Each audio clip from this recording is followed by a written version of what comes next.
À 32 ans, elle s'impose comme l'une des actrices les plus fascinantes de sa génération et comme la nouvelle reine du cinéma d'horreur. I'm a fucking star! The whole world is gonna know my name!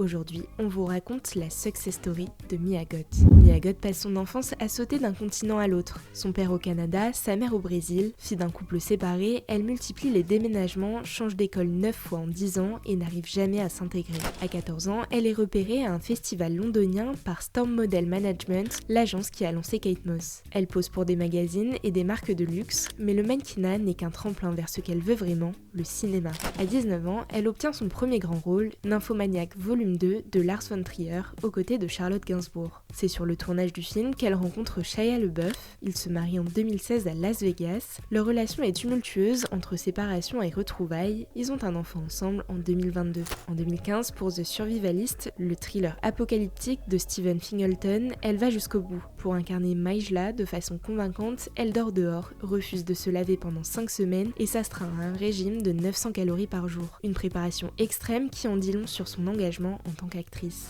En 2017, elle incarne Anna, une étrange patiente enfermée dans un institut suisse dans A Cure for Life de Gore Verbinski. Sa performance est si troublante que le réalisateur en oublie parfois de couper la caméra entre les scènes.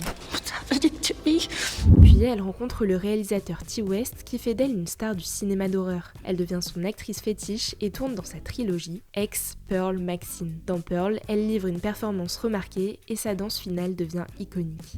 Please, just give me one more chance. En 2025, elle tourne avec Guillermo del Toro pour Frankenstein sur Netflix. Elle y joue deux personnages, Elisabeth et Claire, la mère de Victor Frankenstein. Pas de compte Instagram, pas de Twitter, pas de TikTok. Mia Goth refuse l'autopromotion permanente, une rareté à Hollywood. Pour la suite, elle fait partie du casting de l'Odyssée de Christopher Nolan, prévu en juillet 2026. Elle rejoint ensuite l'univers Star Wars dans le film de Sean Levy en mai 2027, où elle jouera aux côtés de Ryan Gosling.